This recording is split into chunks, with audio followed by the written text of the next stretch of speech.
Hello chess fans, this is Rick from Chess to Impress. This video is about what happened in the fourth round of the Gashimov Memorial in Azerbaijan on the 24th of April 2017.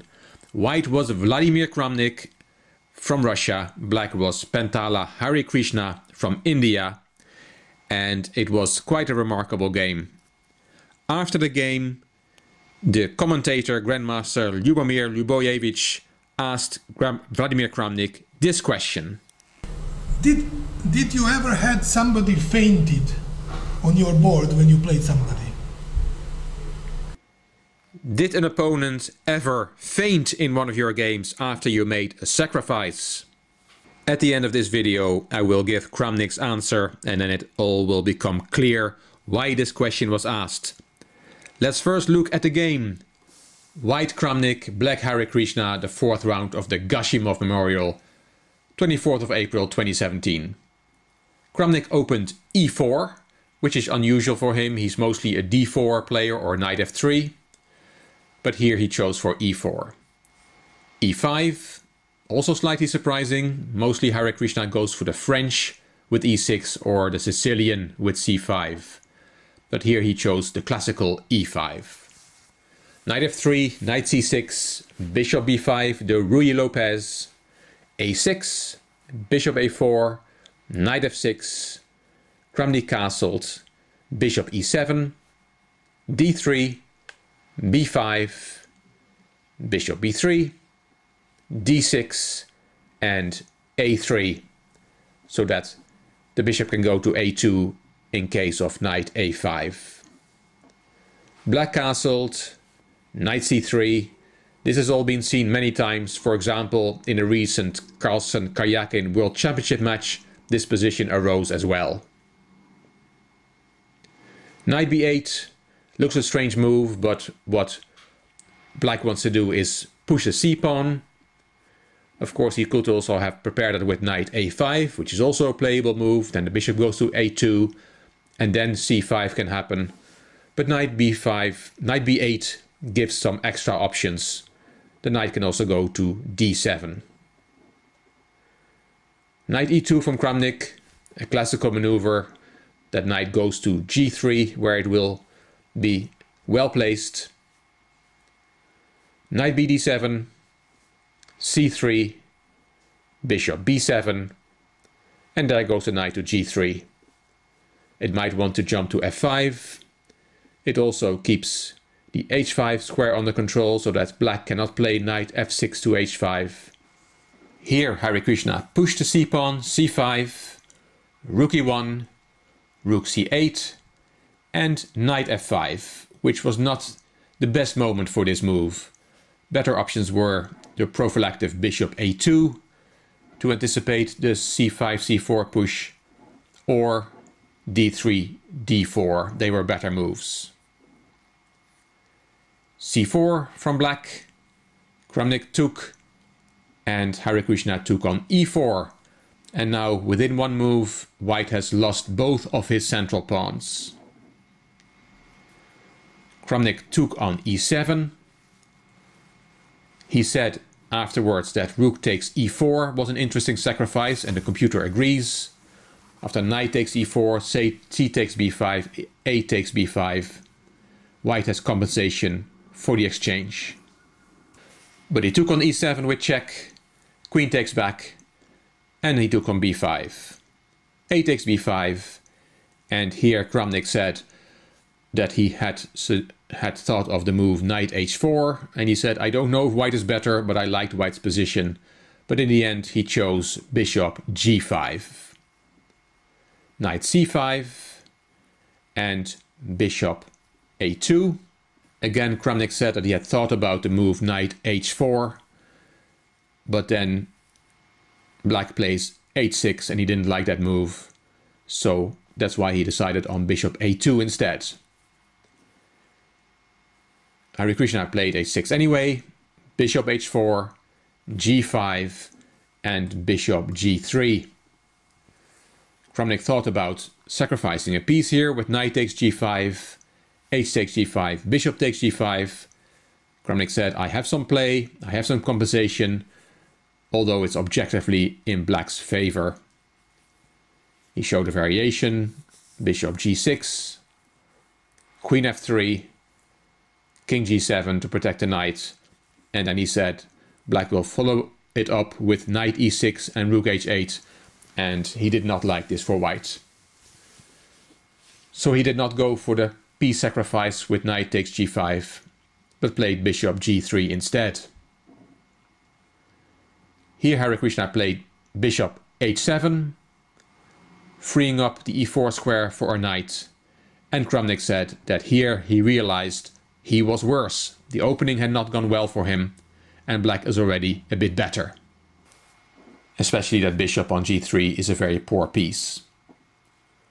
Queen e2, king g7, on to get out of the pin. Rook ad1, and knight fe4. As said, white's bishop on g3 does not take part in the game, and black is ready for f7, f5, f4. Kramnik here finds a remarkable solution in this difficult situation. He said after the game that maybe after a solid move like h3 it's not so bad, but he said he didn't want to defend and decided on the move rook d5. Hare Krishna played f5 with the idea of pushing that pawn to f4. And here comes, as some say, the best move of 2017, even though it was played in April. Kramnik sacrifices rook. Rook takes e5. And after d takes e5, bishop takes e5, check. White only has 2 pawns for the rook, but of course that troublesome bishop has very much come to life. Kramnik said after the game, I went for this trick, objectively black is much better, but I have practical chances. The computer would win 10 out of 10 times with black, but for a human it's not so easy. Hare Krishna blocked a check with knight f6, which is an understandable move as the other knight can now come to e4, but objectively king g6 was probably a better move. Queen takes b5, picking up another pawn, so Kramnik has now 3 pawns for the rook. Knight ce4, bishop d4, rook fd8, and the calm h3. White calmly finds a time to discourage the g5, g4 push. Kramnik said afterwards, I can slowly improve. Black is much better, but it's not so easy to win this with black. Rook b8, queen e2, and bishop g8, which was a mistake. Kramnik said that it was a bad move, the black bishop is better on h7. And Hare Krishna said, I need the bishop on h7 to keep the pawn on f5 protected, who needs to protect the knight on e4. So they both agreed bishop g8 was a bad move. Bishop b1. This bishop has now found another nice diagonal to operate on. Kramnik said, this is very difficult to play with black. I just start to push my pawns. Yes, those 3 connected pass pawns on the queen side look quite dangerous, even though they are still far away from the promotion square. Queen b7, b4, and rook e8. Kramnik said, black was already in time trouble here. Maybe he's still better, I don't know, and I don't care that much. I prefer to be white here, assuming I have some time on the clock, as it's much easier to play with white. Kramnik also said that he was slightly worried about rook a8 instead of rook e8. He said, I was worried about a move like this winning one of my pawns. I have the initiative, but this was concerning me. And that might have been an idea for black to try and win one of those 3 white pawns. Kramnik played c4, and here, with hardly any time left, Hare Krishna collapses. He played queen c6, while queen a6 would be a better move, eyeing up the a3 pawn. After queen c6, Kramnik played queen b2, rook bd8, and c5. Kramnik said, "My pawns are just running and it's hard for black to coordinate his pieces." Hare Krishna said, "I should not have allowed his pawns to b4 and c5. His compensation is too much now." Queen e6, b5, and here the last chance for black was queen b3, after which Kramnik would have played queen a1, king g6, and the game is still going.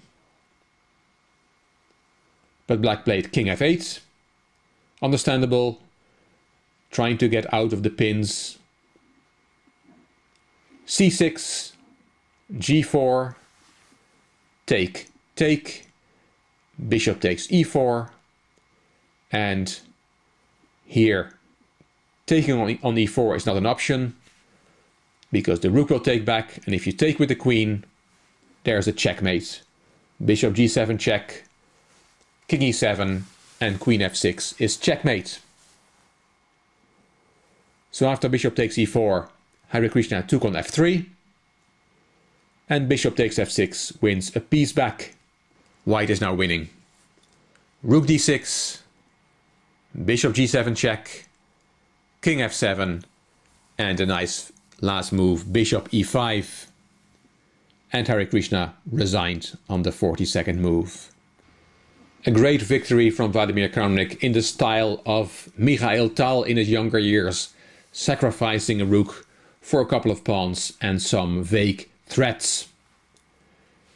Just to show you how this game could have concluded, here Hare Krishna resigned. He could have played rook dd8, but then there's a nice variation, bishop h8, threatening queen g7 checkmate. King e7 is the only move, and now queen b4 check. King has to go back, queen c3, and again there is the checkmate threat, but also the queen is now protecting the e1 square. And after king e7, bishop takes f3, white wins the queen.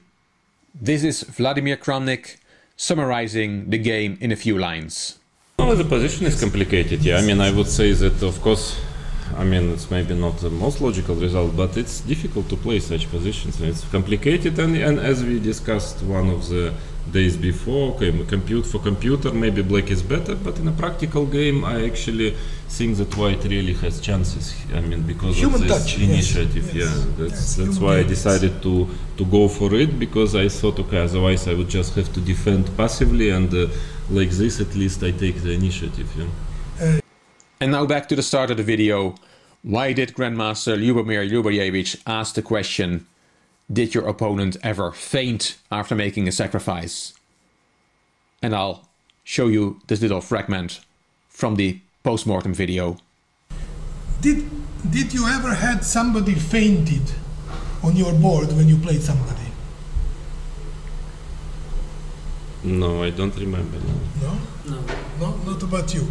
Because, you know, I remember when I was asking Tal, you know, I said this yesterday, yeah? Misha Tal, when I asked him once, I was very young, I remember, I said to him, Misha, did anybody fainted in the game when you played because they were so much surprised by your sacrifices? And he said, his typical Tal's answer was, I don't think so, but it would have been an honor for me if it happened. This is what he said, no? But okay. But I think That was indeed a typical comment from Misha Tal. Always modest with humor. If you ever had an opponent who fainted during the game, I hope you will tell me in the comments. I hope you liked the video. If you did, please give it a thumbs up. Please subscribe to the Chess to Impress channel. And I'm looking forward to seeing your comments. I'd also would like to ask you, if you liked the video, would you please share it on YouTube? You also may want to check out my Chess to Progress channel. The link is in the description box. This is Rick for Chess to Impress. Thank you very much for watching.